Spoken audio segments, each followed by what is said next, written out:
This is Stacia here, and I'm here with National Master Amogh Tripathi. He may look familiar. He's been on the channel before. And he's going to share with us today a game that he played against another very well known and respected National Master, William Wright, also known as Mr. Wrong. It's just wrong how good he is, you know? It's just wrong. It's not fair. So, okay, so let's have a look at this. Of course. Well, thank you for having me. Once again, I'm white against Bill Wright, who's black. We've had a pretty even series, but recently I've had the upper hand on him. We're both national masters, 2200 plus. I'm about like 30 points high rated, but like that doesn't matter anymore. So I'm white. I start with knight f3, d5. My traditional develop the piece, don't blunder opening. And once again, if you don't know, I'm one of the more boring players in town. But trust me, this game will not be boring. It's going to be much more exciting. Anyways, as we continue with d4, whoa. And then the game ended suddenly. Oh no. Suddenly, boom. Anyways. That's why you're a national master. You can suddenly win just instantly. Okay. C4 takes queen c2. So this is theory. I give up the pawn, get it back with my queen. a6, a4. That move is mainly to prevent this b5 advance from the pawn. As now after my queen slides to c2, the bishop goes to b7, and he gets all these moves with tempo. Versus when I play a4, that kind of just restricts the entire b5 idea. As suppose he does something, I take on c4, b5. I can take it. And his work is hanging. But your queen's hanging though. Oh, I can sacrifice there actually. So that's actually can you show it? I'm actually happy. You actually brought that up. It's actually quite happy. So. Yeah, this is actually the line. You take on b5. And then you take the rook? And then take the knight? And then the bishop's pinned? Wow. Mm-hmm. Wow, okay. And I've actually been waiting for this to happen, but this is one of the lines. That is pretty cool. I like that one. Anyways. Bishop d7, knight e5, knight c6. This move actually caught me by surprise, as I was not ready for this. So I just took the pawn and hoped I didn't blunder, which turns out I did not. Knight d5 and knight c3, and from here on out, we start with a series of creative ideas. So the knight's pinned to the pawn on b7, right? And I'm just piling on the pin, as Stacia likes to say. Now, if he goes c6, this is actually a positional mistake. Because of a5 honing down on the b6 square, and suddenly this plan of bishop e3 to e6 is open for me, and that would really squeeze black's pieces here. And after a trade of knights, the bishops are going to hop into b6, and this is going to be a pleasant position for me. So can I ask a question here? So that plan looks very strong, but the knight could take the bishop on e3. Right. So I mean, as I mentioned, it's after an exchange. After taking on c3. Suppose he goes rook c8. Take on d5, pawn takes, my queen hops back, and now bishop e3 to b6 I see. Is on the cards. He has to go something like bishop c5. But here, I mean, I'm even happy with just the trade of bishops because once again, my pawns are on dark squares, and so this is a baddie sort of bad bishop, a semi-bad bishop, versus his bishop is really strong. And that bishop also defends all his dark square weaknesses. So something like bishop e3 is provoking a bishop trade. Mm-hmm. And I mean, if he declines, then bishop b6, and I'm much better. Favorable trade. Mm-hmm. Or you win the diagonal. That's how you masters do it. You don't fight for free pieces like us lowly 1700s. You fight for like diagonals and squares. Oh, we like pieces too, just saying. Okay. Queen takes c3, and now he has to defend the b8 pawn. And there's only 3 viable ways to do so. Push the pawn to c6, queen b8 or c8, and rook over to b8. Now, each one of those plans is awful for him. So if we start with c6, this leads to bishop e3, a5, and bishop b6, as I mentioned. Rook b8 leads to bishop e3, and now the bishop's going to go into a7, and we're going to start tickling that rook.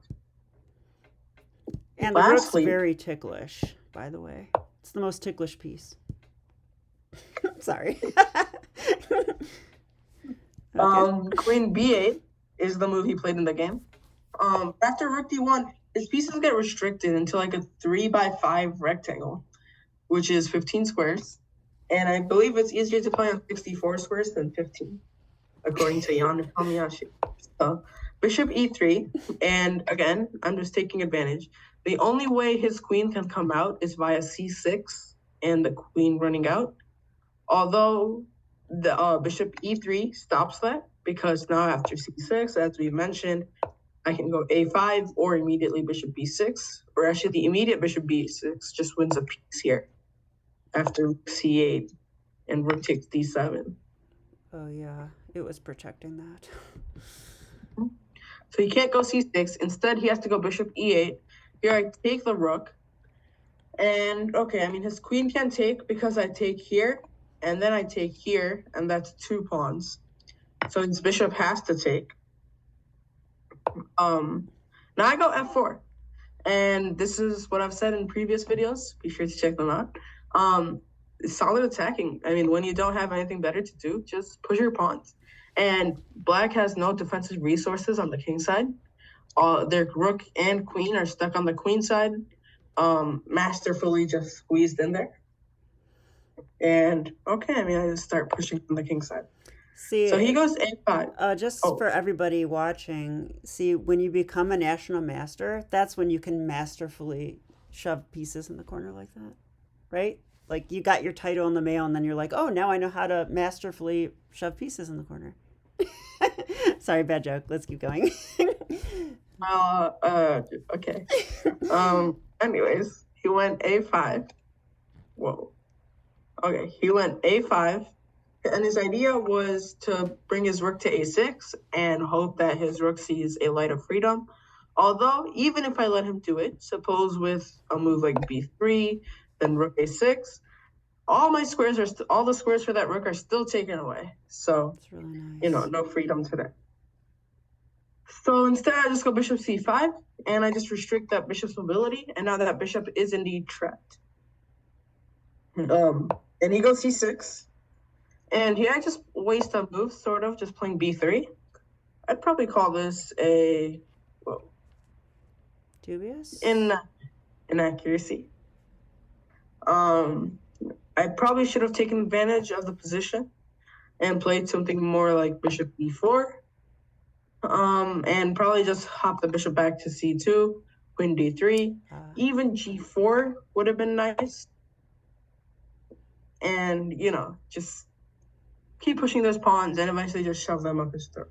g4. But I play b3, not the greatest move out there. He goes b6, and now I go bishop d6. And once again, the pawn is hanging. So if you go something like bishop 7, which comes to mind first, just bishop takes b6. And okay, you're hitting the rook. If he does take it, if the rook tries to save itself, that queen is indeed overworked.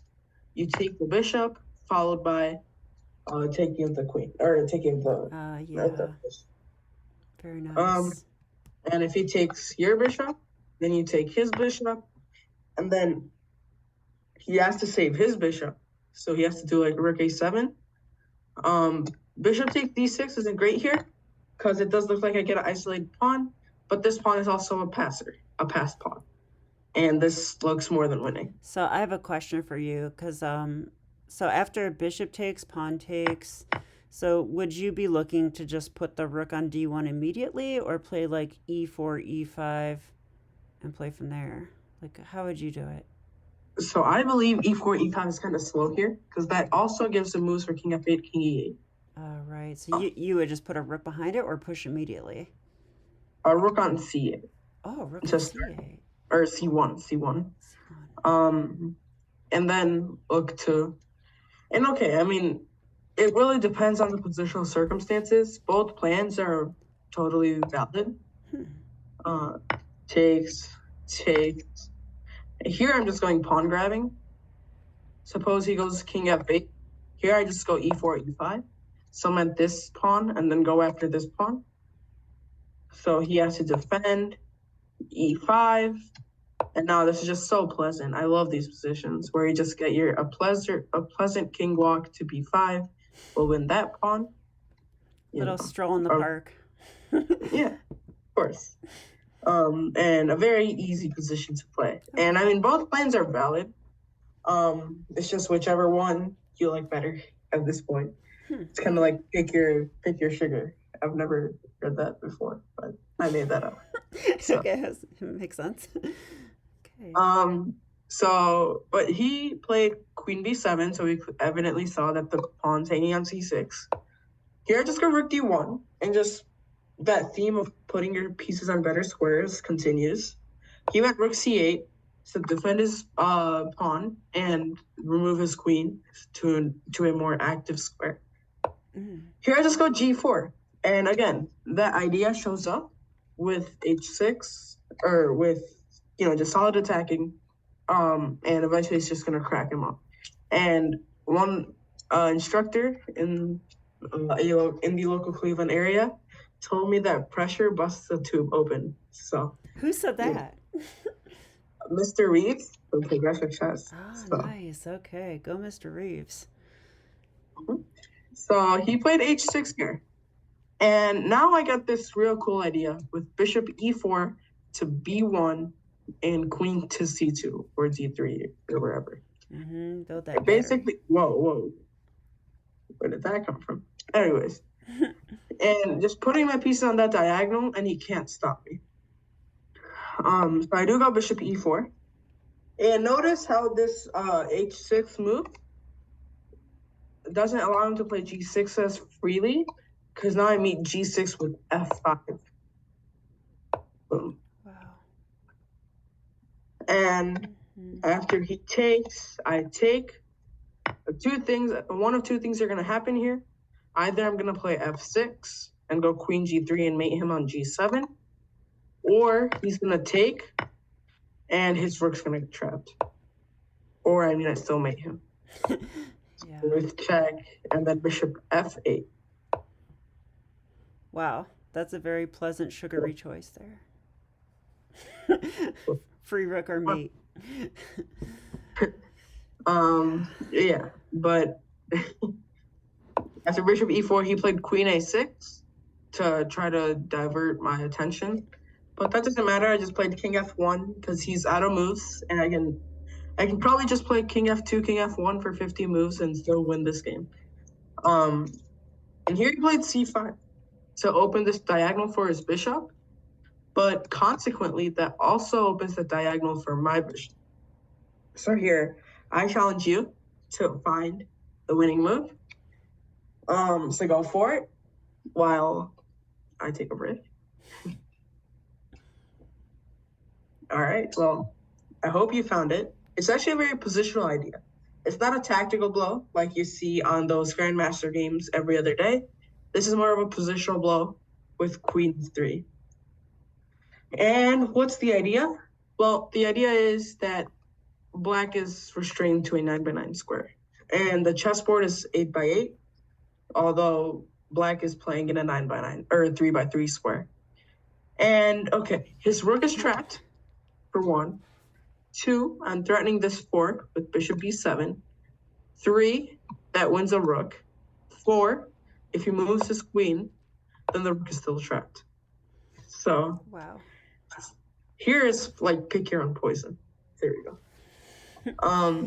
And here he did in fact play queen a7, but after bishop b7, he has to give up his rook in some fashion. So he chose this way. So I just took it, takes, and bishop c6. Now I'm looking to trade everything. And it was in this position on move 28 that Bill Wright resigned the game, or otherwise known as Mr. Wrong. He resigned the game.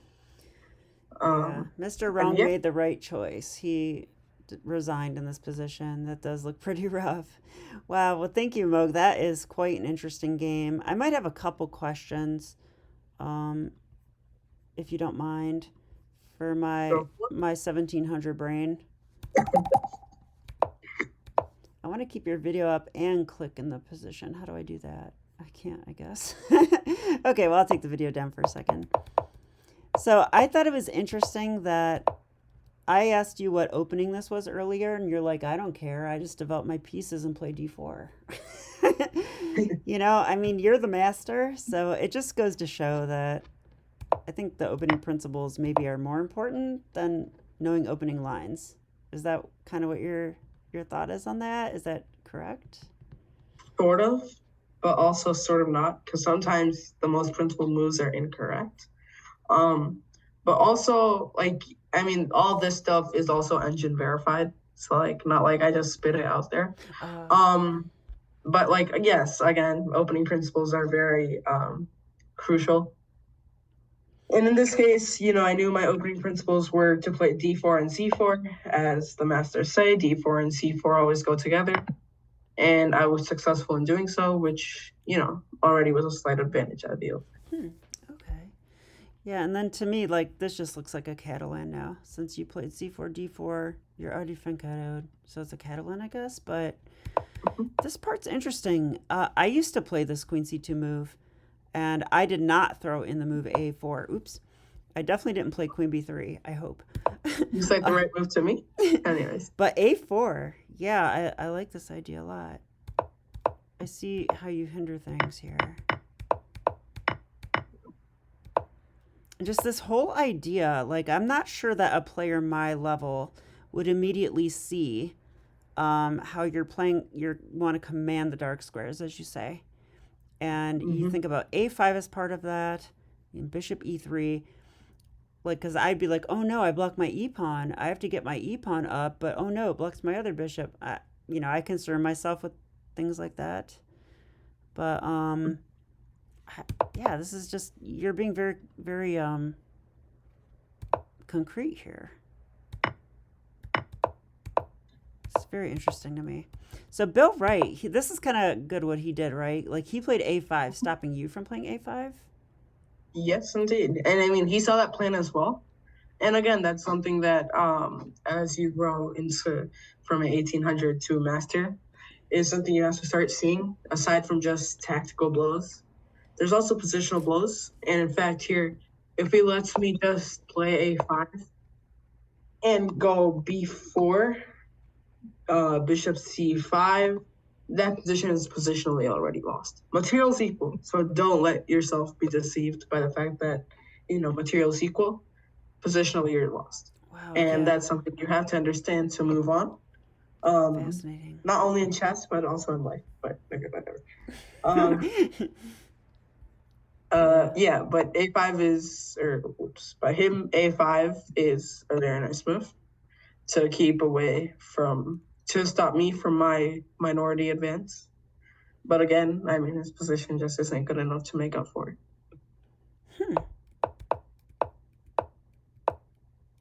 Yeah, I mean, just visually, this bishop looks amazing.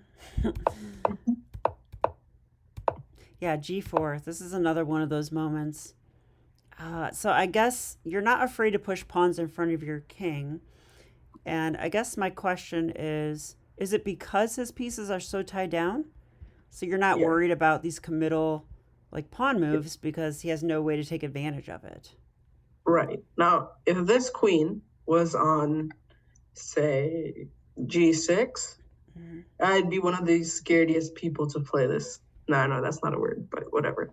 I would not be doing this. Although Braden would be all for it, but like someone like Braden Hart would be all for it. Although I would be very afraid of playing in this fashion. Although his queen has no way to get to g6. Yeah. Yeah, in fact, when you really start looking at plans for black, it's like what does he Hearts do? and He's buttons. just in a bind. He's just like in this bind. Yeah, and you provoked this weakness then by doing this. So this G4 move, this was important. Because then he went H6, and now that battery idea becomes strong. Very fascinating. I'm just blown away by this, by your ideas. Yeah, and like, what can he do? He has to resign. So Olivia will like that because all they could do is resign. That's what she always talks about. All right. Well, thank you so much. What a fascinating game. So thank you, everyone. We'll be back with another one very soon. So see you later. All right, see you later.